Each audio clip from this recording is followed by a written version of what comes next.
Of all the purchases you'll make for your child, a car seat is one of the most important, and you'll need more than one seat as your child grows to maintain a consistently safe and comfortable fit.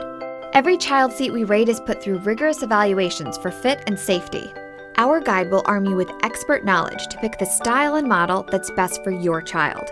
Consumer Reports online subscribers can find specific brand recommendations and exclusive product ratings on our website at consumerreports.org. This video is interactive, so click any chapter to skip around. Whether you have a newborn, a toddler, or a school-age child, the three most important things to know when selecting the right car seat are your child's age, weight, and height. You can use Consumer Reports' Real Child Seat Timeline to help figure out what style and seat direction is best for your child. Child seats can be purchased at a department store, baby store, or online. Wherever you shop, make sure it takes returns.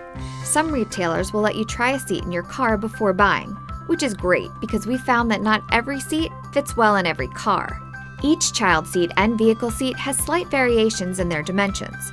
Small details like the angle of the car's cushions or placement of the seat belt buckle can make it difficult to get a secure car seat installation.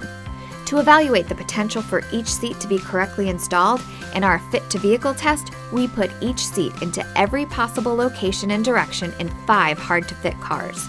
A child seat is safest when it's installed properly. Our ease of use evaluation looks at how easy it is to understand the instruction manual and for an average person to understand how to securely and correctly install and adjust the seat. We also look at how easy or hard it is to manage clips, buckles, and installation hardware. The better a seat does, the better your chances of getting it right. All child seats sold are required to meet federal safety standards in a 30-mile-per-hour crash test. But Consumer Reports tests go further. Our simulated 35-mile-per-hour frontal crash evaluates injury risk, including whether a child's head will hit the seat in front of him and if the seat will stay intact during the crash. A rear-facing only infant seat will likely be the first car seat you'll buy for your child.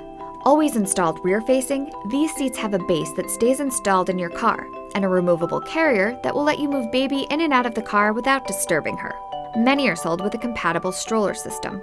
While some of the other child seat types we'll talk about can accommodate newborns, infant seats are designed for the youngest babies and typically provide the best fit for them.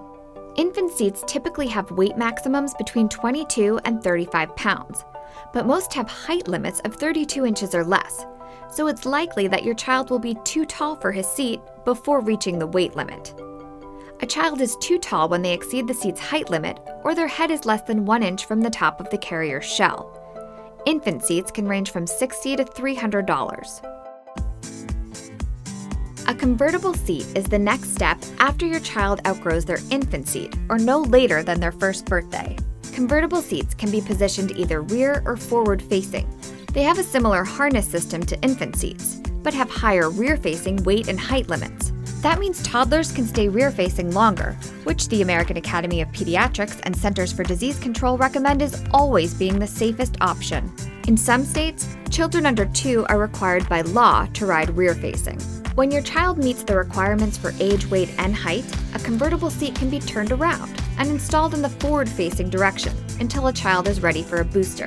Convertible seats range from $40 to $450. Another kind of seat, called All-in-Ones, can go from birth to booster, which makes them tempting in terms of value, but our testing has found they don't do any one task especially well. All-in-Ones range from $100 to $330. Toddler boosters, also called combination seats, are designed to be forward-facing only. These seats have a harness and then transition to a booster, so they can only be used by older children who are already above the weight, height, and age guidelines to sit forward-facing. Toddler boosters range in price from $55 to $295. When your child reaches the weight and height limit of their seat's harness system, it's time for a booster seat that uses the car's own seatbelt system. Boosters come in 2 main styles, high back and backless. Boosters raise a child up in the car so the seatbelt can pass correctly over their sternum and collarbone, not their neck, and low across their upper thigh area, not their abdomen. Backless are easy to transport and install, but we recommend high back boosters because they better position the shoulder belt and provide some side impact protection in a crash. Many states have booster laws, some of which require children as old as 8 and as heavy as 80 pounds to use a booster. Boosters range in price from as low as $13 for backless versions to $300 for the most expensive high back. Remember, even after your child is ready to use just a seatbelt, all children under 13 should ride only in the back seat of the car. Child seats come with many features. Here's a quick 360-degree look at the most common. A harnessed child seat will be equipped with either push-on, hook-style, or rigid lower anchor latch connectors. These will attach to the lower anchors embedded in the crease of the vehicle seat. All cars built after 2002 have these latch anchors. Latch connectors have a weight limit, so when the weight of your child and their car seat exceeds 65 pounds, their child seat must be installed using the car's own seat belts. Whichever installation method you use, a secure seat should not move more than 1 inch side to side or front to back. All forward-facing harness seats include a top tether strap that attaches to an anchor on the car. Top tethers keep the shell of the child seat secure to the back of the vehicle seat and significantly reduce the child's forward motion and potential for head injuries in a crash. So we recommend you attach the top tether for all forward-facing harness seats. All infant, convertible, all-in-one, and toddler booster seats have a built-in adjustable harness system. As your child grows, you'll need to continually readjust their harness so that the straps are located at the correct position. In rear-facing seats, harness straps should be at or below the baby's shoulders. In forward-facing seats, straps should be at or above the shoulders. Many harnesses are adjusted by rethreading the straps through different slots in the fabric and seat shell, while some offer an easier option, a seat with external harness adjustments. In all cases, the chest clip should always be at armpit level. A harness is tight enough when you can't pinch any fabric at the child's shoulders.